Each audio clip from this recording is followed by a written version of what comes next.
ಎಲ್ರಿಗೂ ನಮಸ್ಕಾರ. Welcome back to my another blogs. ಎಲ್ಲರೂ ಹೇಗಿದ್ದೀರಾ? ಐ ಹೋಪ್ ಎಲ್ಲರೂ ಕೂಡ ಚೆನ್ನಾಗಿದ್ದೀರಾ ಅಂತ ಅನ್ಕೊತೀನಿ. ನಾನು ಕೂಡ ತುಂಬಾ ಚೆನ್ನಾಗಿದ್ದೀನಿ. ಇವತ್ತು ಶನಿವಾರ ಸಂಜೆಯಿಂದನೇ ಇಲ್ಲಿ ಬ್ಲಾಗ್ನ ಸ್ಟಾರ್ಟ್ ಮಾಡ್ತಾ ಇರೋದು.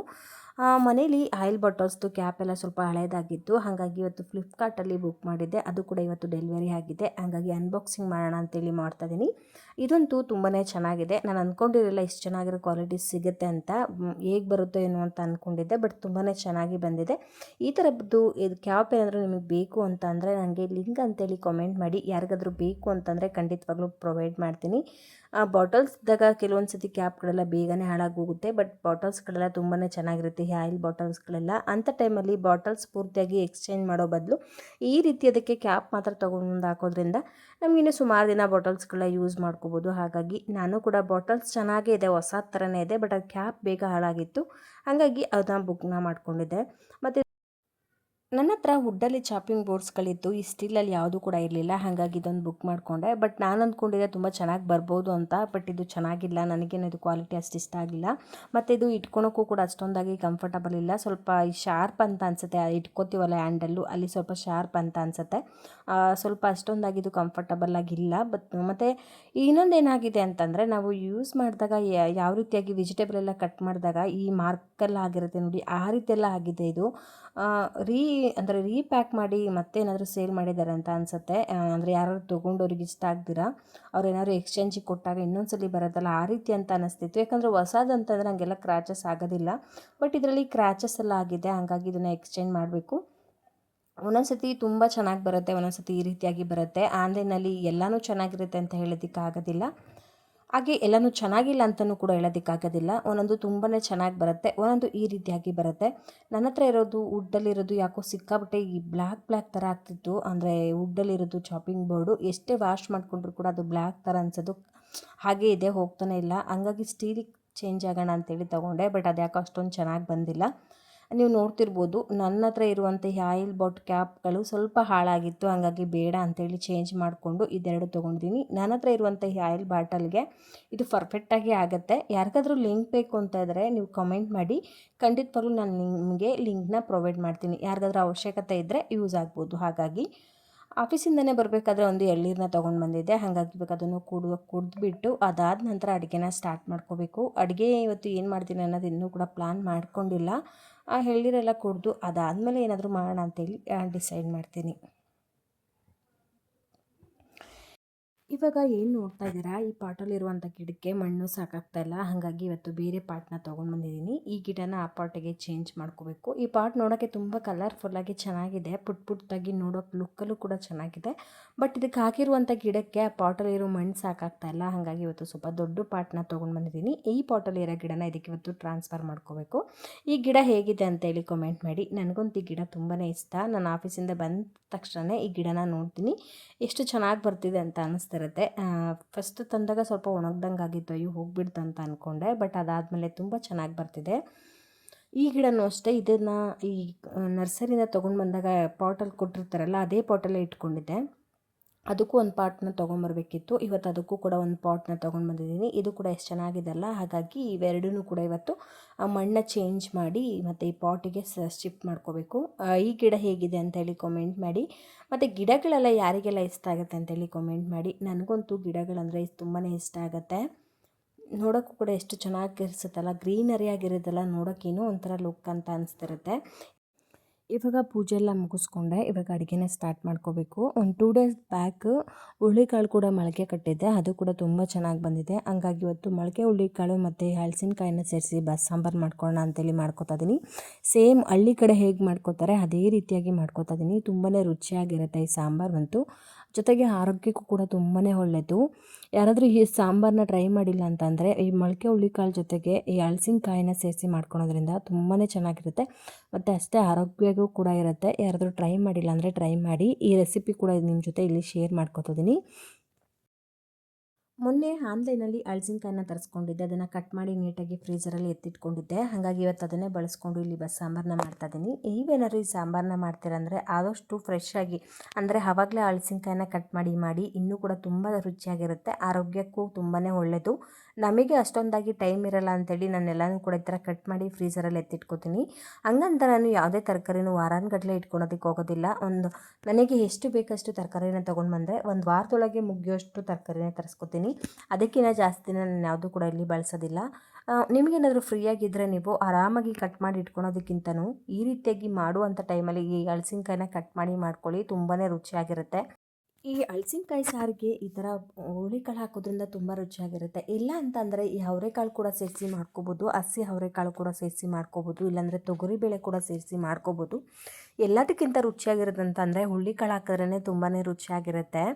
ಇವಾಗ ನನಗೆ ಎಷ್ಟು ಬೇಕಷ್ಟು ಮಾತ್ರ ಇಲ್ಲಿ ತೊಗೊಂಡು ಬಳಸ್ಕೊತಾ ಇದ್ದೀನಿ. ಮಿಕ್ಕಿದ್ದಕ್ಕೆ ನಾನು ಮಸಾಲೆ ಇಟ್ಬಿಟ್ಟು ಸಾಂಬಾರನ್ನ ಮಾಡ್ಕೊಳ್ಳೋಣ ಅಂತ ಅಂದ್ಕೊಂಡಿದ್ದೀನಿ. ಅಂದರೆ ಈ ಮಸಾಲೆ ಸಾಂಬಾರು ಅಂದರೆ ತರಕಾರಿ ಹುಳಿ ಸಾಂಬಾರೆಲ್ಲ ಮಾಡ್ತೀವಿ ನೋಡಿ, ಆ ರೀತಿಯಾಗಿ ಮಾಡಿಕೊಂಡ್ರೂ ಕೂಡ ತುಂಬಾ ರುಚಿಯಾಗಿರುತ್ತೆ. ಹಾಗಾಗಿ ನಾಳೆ ಅಥವಾ ನಾಡಿದ್ದು ಆ ಸಾಂಬಾರನ್ನ ಮಾಡ್ಕೊಳ್ಳೋಣ ಅಂತೇಳಿ ಸ್ವಲ್ಪನೇ ಎತ್ತಿಟ್ಕೊಂಡು ಇವಾಗಿಗೆ ಎಷ್ಟು ಬೇಕು ಅಷ್ಟು ಮಾತ್ರ ಇಲ್ಲಿ ಬಳಸ್ಕೊತಾ ಇದ್ದೀನಿ.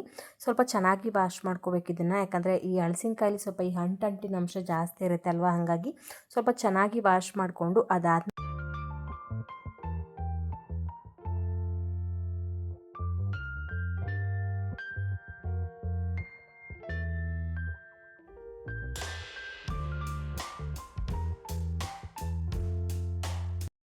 ಈ ಕಾಳಿಗೆ ಮತ್ತು ಹಲಸಿನಕಾಯಿಗೆ ಎಷ್ಟು ಬೇಕಷ್ಟು ಉಪ್ಪು ಕೂಡ ಸೇರಿಸ್ಕೊಂಡು ಒಂದು 4 ವಿಷಲ್ ತೊಗೊಂಡ್ರೆ ಸಾಕಾಗತ್ತೆ. ಹಲಸಿನಕಾಯಿ ಸ್ವಲ್ಪ ಬೇಯೋದು ಲೇಟ್ ಆಗುತ್ತೆ, ಹಾಗಾಗಿ ಒಂದು 4 ವಿಷಲ್ ಆದರೂ ತೊಗೊಳ್ಳೇಬೇಕು, ಆವಾಗ ಚೆನ್ನಾಗಿ ಬೆಂದಿರುತ್ತೆ. ಹಾಗಾಗಿ ಈ ಕಡೆ ರೈಸ್ಗೂ ಕೂಡ ಇಟ್ಕೊಂಡ್ಬಿಟ್ರೆ ಬೇಗನೆ ಅಡುಗೆ ಆಗೋಗ್ಬಿಡುತ್ತೆ. ಒಂದು ಅರ್ಧ ಗಂಟೆಗೆಲ್ಲ ರೈಸು, ಸಾಂಬಾರು, ಮುದ್ದೆ ಈ 3 ಕೂಡ ಮಾಡ್ಕೊಂಬಿಡ್ಬೋದು, ಜೊತೆಗೆ ಪಲ್ಯ ಕೂಡ ಮಾಡ್ಕೊಬಿಡ್ಬೋದು. ಹಾಗಾಗಿ ನಾನೇನಾದರೂ ಕೆಲಸದಿಂದ ಲೇಟಾಗಿ ಬಂದಿದ್ದೀನಿ ಅಂತಂದರೆ ಈ 4 ಒಲೆ ಕೂಡ ನಾನಿಲ್ಲಿ ಉಪಯೋಗಿಸ್ಕೊತೀನಿ. ಅಂದರೆ ಒಂದು ಕಡೆ ಮುದ್ದೆಗೆ ಇಟ್ಕೊತೀನಿ, ಒಂದು ಕಡೆ ಸಾಂಬಾರಿಗೆ ಇಟ್ಕೊತೀನಿ, ಒಂದು ಕಡೆ ರೈಸಿಗೆ ಇಟ್ಕೊತೀನಿ. ಹಂಗೆ ಇಟ್ಕೊಂಡ್ಬಿಟ್ರೆ ಬೇಗನೆ ಅಡುಗೆ ಆಗೋಗ್ಬಿಡುತ್ತೆ ಒಂದು 20-25 ನಿಮಿಷಕ್ಕೆಲ್ಲ. ಹಾಗಾಗಿ ಇದ್ರ ಜೊತೆಗೆ ಇವಾಗ ಮುದ್ದೆಗೂ ಕೂಡ ಇಟ್ಕೊತಾ ಇದ್ದೀನಿ, ಆವಾಗ ಬೇಗ ಅಡುಗೆ ಮಾಡ್ಕೋಬೋದು ಅಂತ. ಇಲ್ಲಿ ಸಣ್ಣ ಸಣ್ಣದು 2 ಮುದ್ದೆನ ಮಾಡ್ಕೊತಿರೋದು, ದೊಡ್ಡ ಮುದ್ದೆ ಆದರೆ ಒಂದೇ ಆಗುತ್ತೆ. ಹಾಗಾಗಿ ನಾವು ಇಬ್ಬರು ಇರೋದ್ರಿಂದ ಸಣ್ಣ ಸಣ್ಣದು 2 ಮುದ್ದೆ ಮಾಡ್ಕೊತೀನಿ.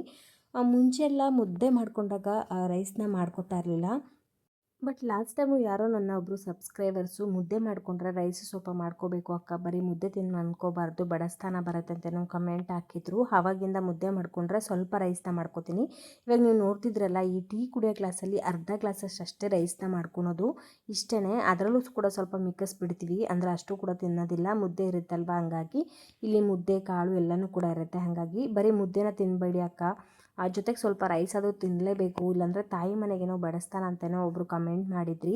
ಹಾಗಾಗಿ ಆವಾಗಿಂದ ಈಗ ಮುದ್ದೆ ಮಾಡಿಕೊಂಡ್ರೂ ಕೂಡ ರೈಸ್ನ ಮಾಡ್ಕೋತೀನಿ. ಇವಾಗ ಒಂದು ಕಡಾಯಿನ ಇಟ್ಕೊಂಡು ಇಲ್ಲಿ ಕಡಾಯಿ ಚೆನ್ನಾಗಿ ಬಿಸಿ ಆದ ನಂತರ ಒಂದು 2-3 ಟೇಬಲ್ ಸ್ಪೂನಷ್ಟು ಆಯಿಲು ಕೂಡ ಸೇರಿಸ್ಕೊಂಡು, ಆಯಿಲ್ ಚೆನ್ನಾಗಿ ಬಿಸಿ ಆದಮೇಲೆ ಸಣ್ಣದಾಗಿ ಕಟ್ ಮಾಡ್ಕೊಂಡಿರುವಂಥ ಈರುಳ್ಳಿ ಕೂಡ ಸೇರಿಸ್ಕೊಂಡು ಅದರಲ್ಲಿರುವಂಥ ಹಸಿ ಸ್ಮೆಲ್ಲೆಲ್ಲ ಹೋಗಬೇಕು, ಅಲ್ಲಿವರೆಗೂ ನಾವು ಚೆನ್ನಾಗಿ ಫ್ರೈ ಮಾಡ್ಕೋಬೇಕು. ಇದಕ್ಕೆ ನಮಗೆ ಒಂದು ಗೆಡ್ಡೆಲಿ ಒಂದು ಗೆಡ್ಡೆ ಬೆಳ್ಳುಳ್ಳಿಲಿ ಅದರಲ್ಲಿ 4 ಈ ಥರ ಬಿಡಿಸ್ಕೊಂಡು ಅದನ್ನು ಕೂಡ ಸೇರಿಸ್ಕೊಳ್ಳಿ. ಆವಾಗ ಬಸ್ಸಾಂಬರಿಗೆ ಮೇಯ್ನ್ ಇರೋದೇ ಬೆಳ್ಳುಳ್ಳಿ. ಈ ಸಾಂಬಾರಿಗೆ ಮೇಯ್ನ್ ಅಂತಂದರೆ ಬೆಳ್ಳುಳ್ಳಿ ಮತ್ತು ಜೀರಿಗೆ, ಇವೆರಡು ಕೂಡ ಸ್ಕಿಪ್ ಮಾಡಬೇಡಿ. ಇದರಲ್ಲಿ ಒಂದು ಸ್ಕಿಪ್ ಮಾಡಿದ್ರೂ ಕೂಡ ಸಾಂಬಾರು ಅಷ್ಟೊಂದಾಗಿ ರುಚಿಯಾಗಿ ಬರೋದಿಲ್ಲ. ಹಾಗಾಗಿ ಇವಾಗ ಈರುಳ್ಳಿ ಕೂಡ ಸ್ವಲ್ಪ ಚೆನ್ನಾಗಿ ಫ್ರೈ ಆಗಿದೆ. ಈ ಹಂತದಲ್ಲಿ ಇದಕ್ಕೆ ಕರಿಬೇವು ಸೊಪ್ಪು, ಬೆಳ್ಳುಳ್ಳಿ, ನಮಗೆ ಖಾರಕ್ಕೆ ಎಷ್ಟು ಬೇಕಷ್ಟು ಒಣಮೆಣಸಿನ್ಕಾಯಿ, ಜೊತೆಗೆ ಜೀರಿಗೆ, ಸ್ವಲ್ಪ ಮೆಣಸು ಇಷ್ಟು ಕೂಡ ಸೇರಿಸ್ಕೊಂಡು ಅದರಲ್ಲಿರುವಂಥ ಹಸಿ ಸ್ಮೆಲ್ಲೆಲ್ಲ ಹೋಗೋವರೆಗೂ ಚೆನ್ನಾಗಿ ಫ್ರೈ ಮಾಡ್ಕೋಬೇಕು. ಇದೆಲ್ಲನೂ ಕೂಡ ಫ್ರೈ ಆದಮೇಲೆ ಮೀಡಿಯಮ್ ಸೈಜ್ದು 1 ಟೊಮೊಟೊ ಕೂಡ ಅದ್ರ ಜೊತೆಗೆ ಸೇರಿಸ್ಕೊಂಡು ಚೆನ್ನಾಗಿ ಫ್ರೈ ಮಾಡ್ಕೊಬೇಕು. ನಂತರ ಇಲ್ಲಿ ಕೊನೆಯದಾಗಿ ಕೊತ್ತಂಬರಿ ಸೊಪ್ಪು ಕೂಡ ಸೇರಿಸ್ಕೊಂಡು ಇವಾಗ ಇದಕ್ಕೆ 2 ಟೇಬಲ್ ಸ್ಪೂನಷ್ಟು ತೆಂಗಿನಕಾಯಿ ತುರಿ ಕೂಡ ಸೇರಿಸ್ಕೊಂಡು ಇದು ಕೂಲ್ ಆಗೋವರೆಗೂ ಸೈಡಲ್ಲಿ ಎತ್ತಿಟ್ಕೊಂಬೇಡ. ಈ ಕಡೆ ಕಾಳು ಕೂಡ ಚೆನ್ನಾಗಿ ಬೆಂದಿದೆ. ಇವಾಗ ಕಾಳು ಮತ್ತು ಇದರಲ್ಲಿ ಇರುವಂಥ ರಸ ಎರಡು ಕೂಡ ಇಲ್ಲಿ ಸಪ್ರೇಟ್ ಮಾಡಿ ಎತ್ತಿಟ್ಕೋಬೇಕು. ನಾನಿಲ್ಲಿ 4 ವಿಷಲ್ನ ತೊಗೊಂಡಿದ್ದೀನಿ, ಹಾಗಾಗಿ ಚೆನ್ನಾಗಿ ಕುಕ್ ಆಗಿದೆ.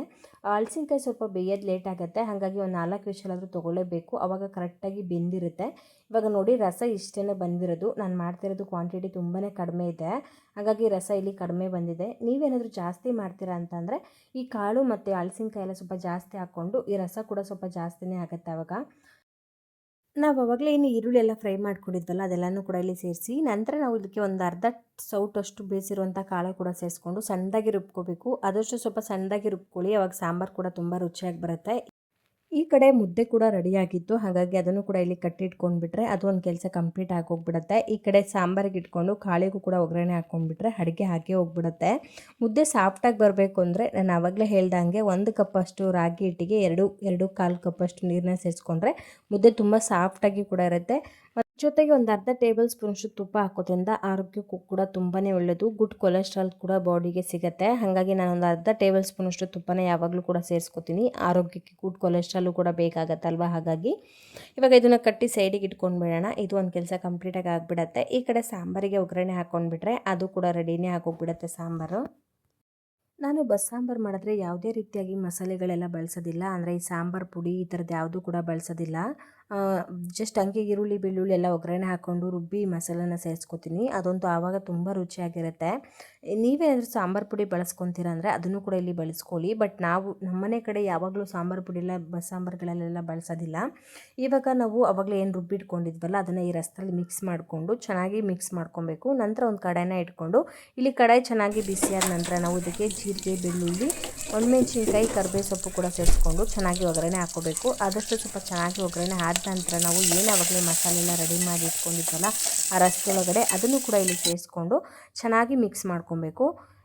ಇದು ಆಲ್ರೆಡಿ ಮಸಾಲೆ ಎಲ್ಲ ಫ್ರೈ ಮಾಡಿರೋದ್ರಿಂದ ಜಾಸ್ತಿ ಹೊತ್ತೇನು ಇದನ್ನು ಕುದಿಸೋದೇನು ಬೇಡ. ನಾವು ಒಂದು 5 ಮಿನಿಟ್ಸ್ ಕುದ್ರೆ ಸಾಕಾಗತ್ತೆ. ಇವಾಗ ಕುದ್ದಿರೋಂಥ ನೀರು ಸಾಂಬಾರನ್ನ ಎತ್ತಿ ಸೈಡಿಗೆ ಇಟ್ಕೊಂಡ್ಬಿಟ್ರೆ ಸಾಂಬಾರು ರೆಡಿನೇ ಆಗೋಗ್ಬಿಡುತ್ತೆ. ಇಷ್ಟೇ, ಇದು ತುಂಬ ಕುದಿಸ್ಬಾರ್ದು. ಈ ಬಸ್ಸಾಂಬಾರುಗಳೆಲ್ಲ ತುಂಬ ಕುದಿಸಿದ್ರೆ ಅಷ್ಟೊಂದಾಗಿ ರುಚಿ ಬರೋದಿಲ್ಲ. ಅಂದರೆ ಕುದ್ದಾಗ ಅದು ಉಪ್ಪಬಾರ್ದು, ಅವಾಗ ಅಷ್ಟು ರುಚಿ ಬರೋದಿಲ್ಲ ಅಂತ ಹೇಳ್ತಾರೆ. ಹಾಗಾಗಿ ಈ ಕಡೆ ಪಲ್ಯಕ್ಕೆ ಒಂದು ಕಡಾಯಿನ ಇಟ್ಕೊಂಡು ಕಡಾಯಿಗೆ ಜೀರಿಗೆ, ಸಾಸಿವೆ, ಈರುಳ್ಳಿ, ಒಣಮೆಣ್ಸಿನ್ಕಾಯಿ ಎಲ್ಲ ಕರಿಬೇವು ಸೊಪ್ಪು ಇವನ್ನೆಲ್ಲನೂ ಕೂಡ ಸೇರಿಸ್ಕೊಂಡು ಅದರಲ್ಲಿರುವಂಥ ಹಸಿ ಸ್ಮೆಲ್ಲೆಲ್ಲ ಹೋಗೋವರೆಗೂ ನಾನು ಚೆನ್ನಾಗಿ ಫ್ರೈ ಮಾಡ್ಕೊತೀನಿ.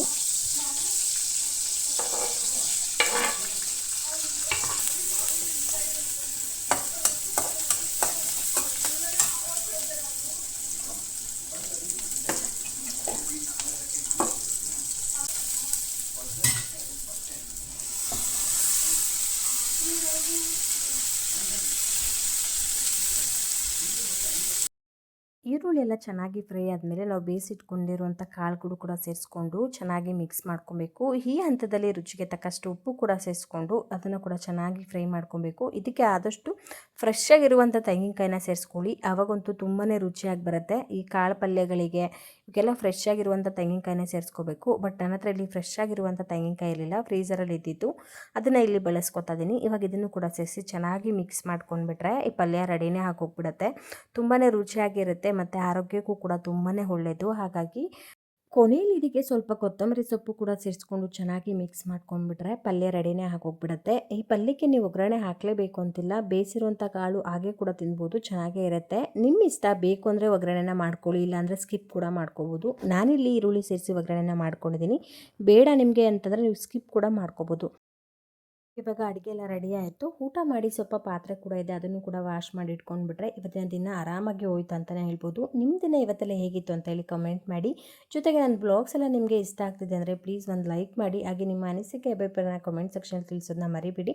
ಜೊತೆಗೆ ಪ್ಲೀಸ್ ಮರಿದೆ ನನ್ನ ಚಾನಲ್ಗೆ ಸಬ್ಸ್ಕ್ರೈಬ್ ಮಾಡ್ಕೊಳ್ಳಿ. Thank you.